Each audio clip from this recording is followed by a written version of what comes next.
Leafs Converts, TLC OGs, what's going on? This is the Leafs Convo podcast. My name is Norman James.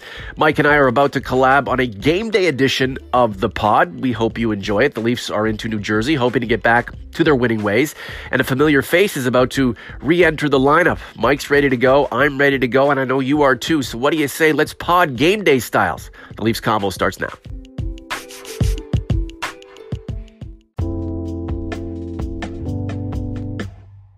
And we are joined by Mike Augello. Good morning, Michael. How are you? Good morning, Norman. I'm well, making my way through some snowy Buffalo roads. How are you? Beautiful Buffalo snow. I'm feeling pretty good about the Leafs' chances tonight because they have 14 wins on the road this season. That's like second best in the league. Coming off a 4-0 loss to the Predators at Scotiabank Arena. Usually pretty good at bouncing back. What are you expecting from the Buds tonight? I'm expecting a bounce back. I'm especially against a team like New Jersey, who is struggling this year, who's had some injuries. They played pretty terribly against Buffalo. I think it was on Tuesday night, losing 5-1. It's not the team that made the playoffs last year. But the Leafs got to go in there and, take care of those teams that they should beat. They did that a few weeks ago in New Jersey, but that was the game that Zach Hyman got hurt in. And ironically, he's coming back for his return in the building that he got injured in. So that's a welcome addition to the Leafs lineup. How do you use Zach Hyman, Mike? How do you use him? Do you put him back on a line with Tavares and Marner, or do you have him work his way up the same way we wanted William Nylander to? From the indications at practice yesterday, they are going to use him on Marner and Tavares' line. And that's, I think that's a smart move, because I think one of the things that Babcock has been commenting on for the last couple weeks is the lack of heaviness in his lineup. And, Hyman is one of the few heavy players, meaning he'll go into the corners, he'll muck it up, he'll win puck battles. And when they win puck battles, you get the puck to those talented players like Tavares and Marner. So I don't think they're going to slowly move him up the lineup. I think he's going to go right from the frying pan into the fire and be with the top six.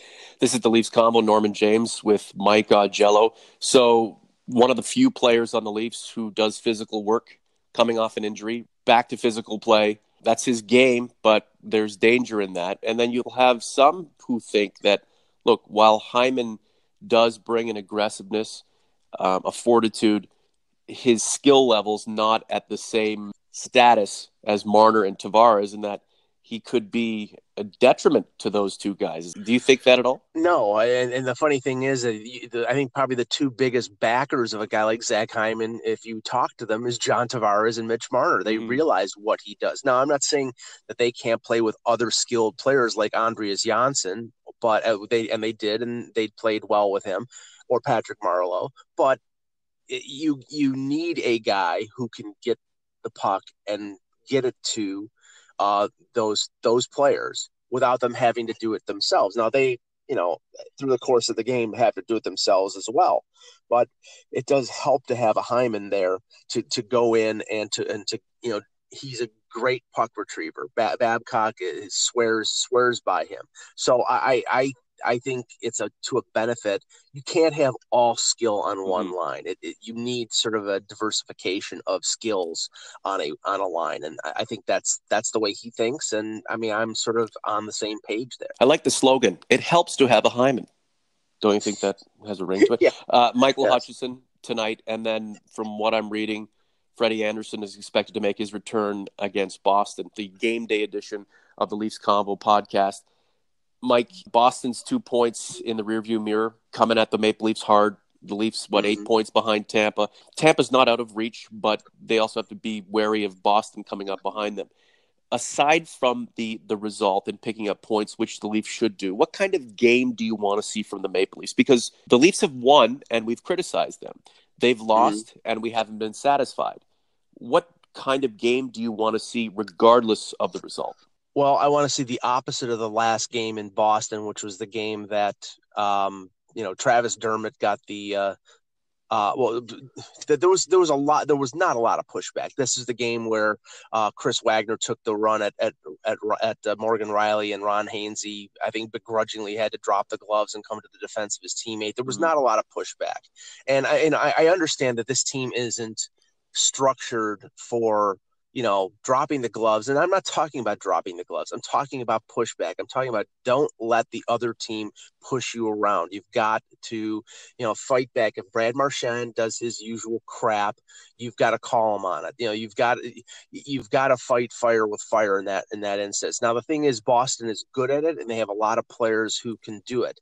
So you might be fighting a losing battle, but for your own self-respect, you really have to stand up to teams like that and not let them push you around. That being said, also they have to score goals, and they had a problem scoring goals against the Bruins the two games in Boston. So this is the last time they face the Bruins on the schedule this year, I believe, and the next time they face them will be in mid-April possibly. So you have to send them a message of, okay, when you face us, you're not going to get an easy out. Mike, when you bring up sending messages and pushback, there are some who think you're a Neanderthal. You and I are a couple of Brian Burks because we believe a portion of the team should be dedicated to more than just scoring, but the physical aspect of the game, policing and stuff like that.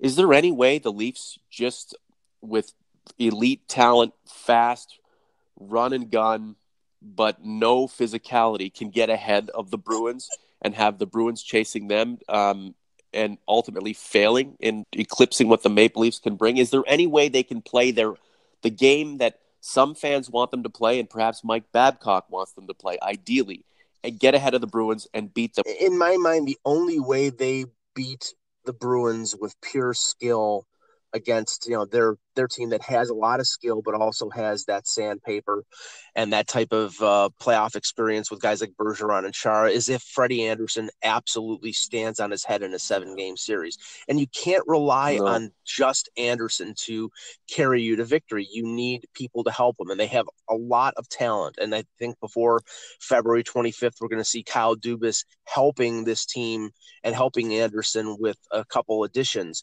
But in the end, it can't be up to just him. It's got to be the entire team stepping up and pushing back against the Bruins and also scoring some goals to get some victories. As I think about the collabs we've done and the way people react, it's amazing. And everybody wants the Maple Leafs to succeed. There are some organizations that would mortgage 5, 6, 7 years down the line in order to put themselves in a prime position to win 2-3 cups over the next 3 or 4 years. What would you rather, Mike? Would you rather have a Red Wings model where the team makes the playoffs for 25 years in a row? And sure, they had their run in the mid-90s, but during Mike Babcock's tenure, it was incredibly successful, but they only won 1 Stanley Cup. Would you rather this team, for the foreseeable future, make the playoffs and be among the elite, or would you rather see this team just load up and do what it has to do, send players out, bring back big pieces now to try to win a bunch of cups over the next few seasons? Well, I think there's the opportunity there to load up this year because of the cap situation, but obviously the ramifications of that, next year with Matthews and Marner, I mean, there's going to be pain in one way or the other. I mean, all I can say is look at the organizations that are cup contenders right now. Winnipeg last year traded a first-round pick and a couple prospects to get Paul Stastny on what they thought could be a Stanley Cup run. The Tampa Bay Lightning traded Nemestikov, a former first-round pick, and Howden, and a couple draft picks to get Ryan McDonough. And they got Ryan McDonough signed, and now he's 1-2 with Victor Hedman on one of the better defenses in the league. You have to give up something to get something. Not every general manager is Peter Chiarelli. So, I mean, that's what I'm saying. You have to be able to give up, and the art of being a general manager is picking and choosing what you give up. If it's draft picks, if it's prospects, what you give up for those players. But in the end, you cannot keep everybody. The Leafs have drafted well. They're developing well. They have a Calder Cup champion. They made the playoffs 2 years in a row. They're expected to pick up 110-plus points. The Leafs have to do what is required of building yourself into not just a contender, but a Stanley Cup winner. And while Mike Babcock said there would be pain years ago through losing and a lot of failure, there's more pain to come. And a lot of fans are just going to have to grin and bear it when they see their favorites leave to acquire other players that are more of a necessity for this team to get over the hump. And that's what a Stanley Cup, Mike. That's what it's all about. Thanks so much for your time, my friend. Good luck in the snow down there. Thanks, Norman.